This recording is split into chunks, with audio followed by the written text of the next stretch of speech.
Hello, welcome to the interview here on France 24. Question we're asking, is Germany losing interest in Europe?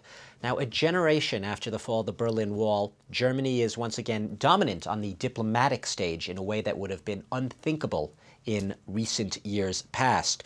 But ironically, just when Europe's debt crisis is giving Germany a chance to sort of showcase its new leadership role, a lot of Germans say they are resenting that role, and they don't want to play that role at all, and the responsibility. Many Europeans are, meanwhile, casting Germans as the bad guy, the sort of the villain out to get them. Well, my guest today, Jacqueline Hénard, welcome. You are a journalist, and you're also co-editor of a new collection of essays by leading figures, sort of debating the question of Germany and Europe, asking, what does it want? What do Germans think about Europe? What motivates Germany?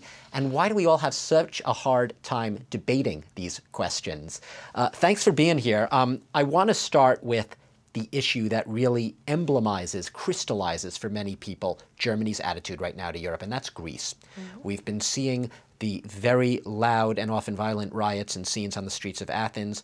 A lot of this is directed towards Germany. Germany seen as this stern taskmaster, forcing austerity measures down their throats that the Greeks want nothing to do with. Is this a fair portrayal of the role Germany's been playing? Well, I would say it is clearly the way that the Greeks see it. The Germans would rather see themselves as being right, which everybody sees himself to be right.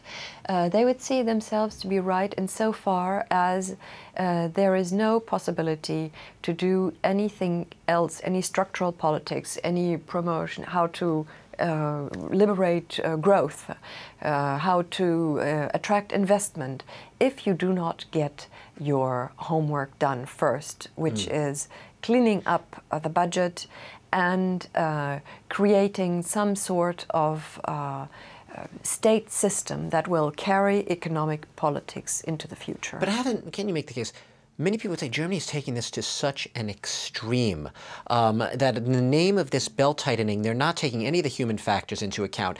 And there's also a bit of almost antagonism, it would seem, towards the Greeks in this whole thing. It's almost getting personal. I would say that there was some personal antagonism maybe 2 years ago. We're beyond that. From the German side, the problem is just seen as something that has gotten completely out of hand. This is one point. The second point, I would say, you say Germany is doing this, Germany is doing many things, many decisions are made on a European level, and some other Europeans are quite happy to go along with Germany and not to be out in the limelight, but to have Germany insist on budgetary discipline. Well, it's by far, though, the dominant power right now. It's the only economy really up to speed right now in Europe. So by definition, it has to dictate the agenda, doesn't it? Well, I mean, look at it has to dictate the agenda. I wouldn't agree. I mean, maybe that's a bad way of putting it, but in other words, Germany is the only economy right now in Europe, I suppose, that by rights probably feels it can set the course.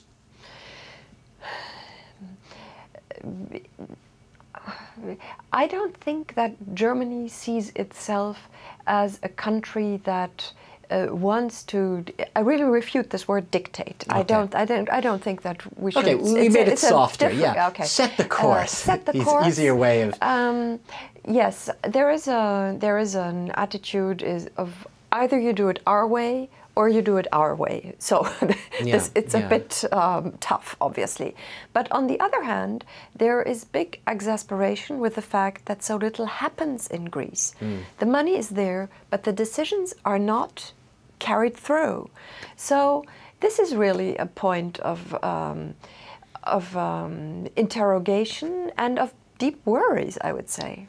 One of the questions we were asking, has Germany lost interest in Europe? And there was a time when Germany almost justified its whole existence on the basis of closer European integration. It re-legitimized its existence the whole federal state. After the Second World War through Europe, together with France. Was Germany ever the strategic thinker? I'm not. It was the economy, really right? It was the big economy always. And Germany obviously participated in the design of the European project, but I would say that the big strategic thinker was France. Some people would suggest that, I think some of your essayists actually suggested this, the very fact that Germany now is several generations removed from its darkest chapters of the last century, it feels more normal now. It's a normal power, with normal in quotes. And it perhaps feels it has the right to behave like any other power. Why shouldn't we protect our own interests and do what any other country would do in our position? That's quite right. I would agree with you. The past is still very present. People are aware of it. But at the same time, Germans feel German. My children talk about Germany. I used to talk about the Federal Republic. So there's a generation, as you mentioned in the beginning, at the outset of our talk, there's a whole generation that grew up being German and not East German or West German with the stigmata of the Second World War. In your passport, on your passport, wherever you went, people asked you, are you from East or West? So there's a quite different attitude towards the fact of being German. And would you say most Germans today think of themselves as German plus European, or is it more the pride really lies in we're German? The pride, I don't know whether pride is really already a very strong feeling among Germans. I would say that they have a stronger feeling for being German. Regional identities are still very, very strong. Let's not forget that. And they do feel European, but they do no longer feel European in order to replace the fact that they're not feeling German. So the two are not mutually exclusive. No. Angela Merkel herself, sometimes an inscrutable leader. A lot of people would argue that she is pragmatic, but also overly driven perhaps by the polls and public opinion. Would you agree with that assessment? Is it too harsh? Polls and public opinion are very positive today for Angela Merkel. Is she driven by public opinion? Sometimes too much so. Is she really interested in Europe? I don't know. And I mean, obviously, from an intelligence point of view, she is very interested in Europe, and she invests a lot of time and energy into the European project and into renewing it and finding new ways to deal with the situation we are all in, more so than France. But on the other hand, is she a heartfelt European? I'm not so sure. It took ages. It took over 2 years for Angela Merkel to give a first speech where she was very positive and very emotional about Europe. She is so when you read it on paper. I watched the speech and everything was there, but she did not inhabit the speech. Somehow it did not come, to me it did not come over as being a passionate European.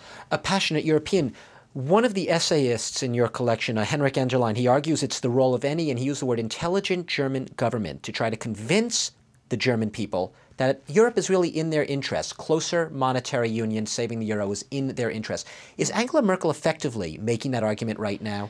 Well, you can see with this speech, I would say that she does not talk, but it's not only herself. There's not enough discussion about where we want to go in Europe. But all this discussion about where we want to go in Europe is about sharing our sovereign, or how do you say sovereignty? Sovereignty. Our exactly. sovereignty. Yeah. It's all about sharing sovereignty. And if Germany is quite prepared to do so, and I think that Angela Merkel is prepared to fight this through and to argue it through and to explain that there is a need for more sharing sovereignty. But I'm sorry to butt in, she's facing resistance from her own constitutional court, which seems to want to preserve more of that sovereignty. The Constitutional Court, yes, but not from the SPD. I would say that the political parties agree on this fact that there needs to be accrued sharing of sovereignty within Europe in order to help save the project. But what about the partners? What about France? There is no discussion at all. It's not just about Germany. You see, it's not just about Germany. Sure. There are many demands on Germany, but I think that all European countries need to have a debate on what do we want to do with Europe and why is Europe important.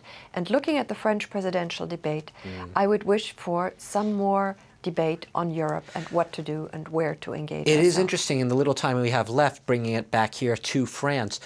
Do you think Nicolas Sarkozy has more influenced Angela Merkel's thinking on Europe, or do you think it's the other way around? I think they have quite different visions of doing politics. I think that Nicolas Sarkozy and Angela Merkel have learned to work together. I think their work relationship has become quite efficient, which is very important in times of crisis. They call it Merkozy here in France. And I would say that this is what explains that Angela Merkel came to France to support Nicolas Sarkozy in his not yet election campaign, which is very shocking in a way. Almost unprecedented, correct? Yes, it's almost unprecedented, and I think it was not very adroit in many points. But I think this explains why she ever went so far. It is the feeling that there is a need for a working relationship that works. So I guess we could leave it on that note. The Franco-German axis, at least, seems to be functioning relatively smoothly now. But we have been speaking more broadly today about the question of Germany, what it thinks of Europe, its role within Europe. Obviously, a thought in progress. We'll have to come back to this at a later time. Jacqueline Hénard, thank you very much. A writer, journalist, co-author of a collection of essays about this very question, Germany's place in Europe. Thanks for being our guest today on the interview here on France 24. Thanks to all of you for watching the interview.